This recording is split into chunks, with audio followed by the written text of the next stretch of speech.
सामाजिक आर्थिक उन्माद का आंदोलन भी चला जा रहा है और उन हकों को सुरक्षित करने के लिए इस देश के वीकर सेक्शंस ने आंदोलन किए। उसी आंदोलन की उपज बाबा अम्बेडकर ने एक माइलस्टोन के रूप में स्थापित किया, एक नीतिबद्ध तरीके से आंदोलन किया उन्होंने और ये तय किया कि देखिए इन वर्गों की उपेक्षा नहीं की जा सकती, वो चाहे बहुजन मूवमेंट हो, चाहे इस देश का द्रविड़ मूवमेंट हो, इस देश का चाहे वेस्ट बंगाल से 34 वर्षों तक कम्युनिस्ट मूवमेंट चला, ये सारे आंदोलन देश के अंदर यूं चले। इस बहाव में आप 70 साल के बाद भी इस देश में वो सोशल इंजस्टिस के हालात हैं और ले दे के सारे अम्बेडकर जयंतियों में एक ही विषय रहता है कि इन वर्गों को हाशिए पे कब तक रखा जाएगा। यही लड़ाई इन दलित, आदिवासी और पिछड़े वर्गों की इस देश के अंदर है। इसी का एक उपाय बाबा अम्बेडकर ने संविधान दिया, संविधान के तहत दिया आरक्षण। आरक्षण में आप देखिए कि आरक्षण व्यवस्था का जब से इन वर्गों को बेनिफिट मिलना शुरू हुआ तो इसमें कहीं जुडिशरी घुस गई, कहीं राजनीति घुस गई। आप अचंभे की बात देखिए कि अभी उच्च जातियों को 10% आरक्षण दिया, 3 दिन के अंदर ऐलान हुआ। शुरू में आरक्षण को इसलिए बदनाम किया, इस देश के अंदर आरक्षण से अयोग्य आते हैं, निकम्मे लोग आते हैं, आरक्षण से देश बर्बाद हो जाएगा।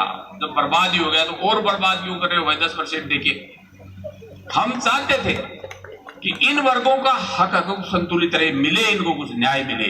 हमने पहली बार, मैंने जब एनडीटीवी पे डिबेट हुआ, मैंने कहा कि हम इसका स्वागत करते हैं कि इस देश के अंदर जो रिप्रेजेंटेशन प्रॉपर नहीं है वो इस देश में रिप्रेजेंटेशन मिले। इस देश के जो धार्मिक उन्माद के रूप में तो देश का बंटवारा 1947 में, मैं बता दूं आपको, मैं जिस आर्टिकल की बात कर रहा था, इस देश में 1947 से पूर्व 99% इस देश का मुसलमान। कौन?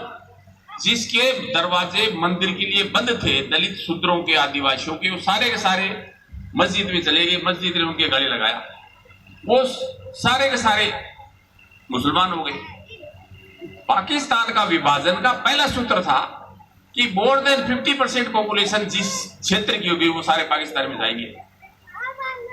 डीएनए टेस्ट हुआ, यूएनओ ने 2005 में डीएनए टेस्ट कराया जून में, वहां की नेचर पत्रिका प्रकाशित हुई थी यूएनओ से। वो साबित करती है कि मुसलमान, पाकिस्तान का मुसलमान 98% हिंदू से डीएनए मिलता होगा। ये षड्यंत्र क्यों हुआ? जाति व्यवस्था की वजह से।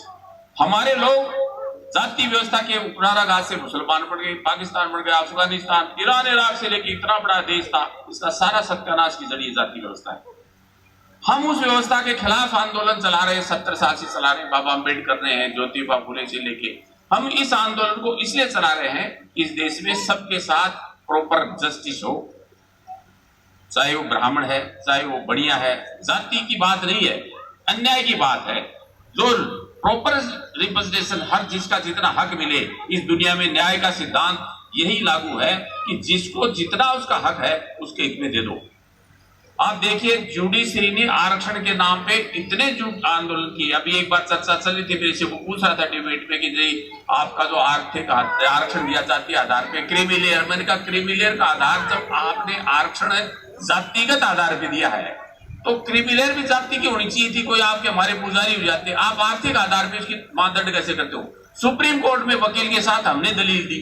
मैंने कहा जब क्रीमी लेयर आर्थिक आधार पे और आरक्षण जाति के आधार पे, ये दोनों का कोई मेल है क्या? लेकिन सिद्धि भी मेरी, पट भी मेरी, राग भी इनके सारे के सारे। इसलिए 2 अप्रैल का आंदोलन इस देश के ऊपर उपजा। इस पृथ्वी पे इतना बड़ा आंदोलन कभी पूरी दुनिया में कहीं नहीं हुआ कि सिविल मूवमेंट के रूप में न्यायपालिका के खिलाफ इतना बड़ा आंदोलन। कि भाई आप समझिए, आप एक बात देखिए, अचंभे की बात, अभी आईएएस के टॉप किया हमारे बच्चे ने, सौरमा जी है, ये दुजनों के हमारे चित्रकूट बगल में रहते हैं। इससे पहले एक लड़की थी टीना डाबी ने आईएएस पे टॉप किया। रिक्शा चालक का बच्चा भी आईएएस पे आ जाता है। कभी देखा जुडिशरी का जज बनते? वो इसलिए नहीं बनता, संविधान के अनुच्छेद आर्टिकल 312 में प्रावधान आईएएस आईपीएस का है, सीधी परीक्षा देके परीक्षा दो और जो योग्य है वो अपने हक पे आओ। इन्होंने कॉलेजियम सिस्टम बना के कर दिया कि कोई भी आदमी हाई कोर्ट, सुप्रीम कोर्ट का जज परीक्षा देके नहीं बन सकता। वकील कोटे से आएंगे जिनके टेलीफोन आएंगे और वो तो वैसे निर्णय सुनाएंगे तो 2 अप्रैल हमारे लोगों के साथ एग्जिस्ट किस बात का भाई?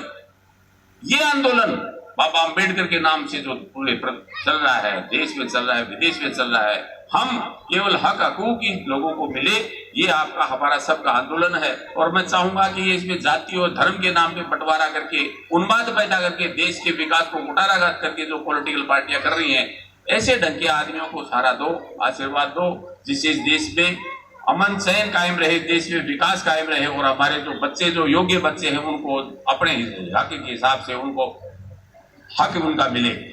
आपके जो आईएएस आईपीएस में जो बच्चे टॉप करने लगे तो जुडिशरी इस बात में डरने लगी, तो उसको और कठोर कानून उसके बनाए जा रहे हैं। इसमें जोधपुर तो एक ऐसा मोहल्ला है, वहां हर तीसरे जो चौथे मोहल्ले में कोई जज बनते हैं। आप देखिए जजों की भूमिका, एक जुडिशरी का जज 125 करोड़ द्वारा चुनी हुई सरकार के 550 एमपीज के फैसले को बदल देते, एक ही रात में बदल देते कि आपने एट्रोसिटी एक्ट किया, ये लागू नीति और रद्दी बोल रहे। समीक्षा का अधिकार है, मानते हैं, लेकिन नैसर्गिक न्याय को आप उपेक्षा नहीं कर सकते। तो मैं आप बुद्धिजीवियों से मैं जहां भी जाता हूं कहता हूं कि नीतिबद्ध जो सिविल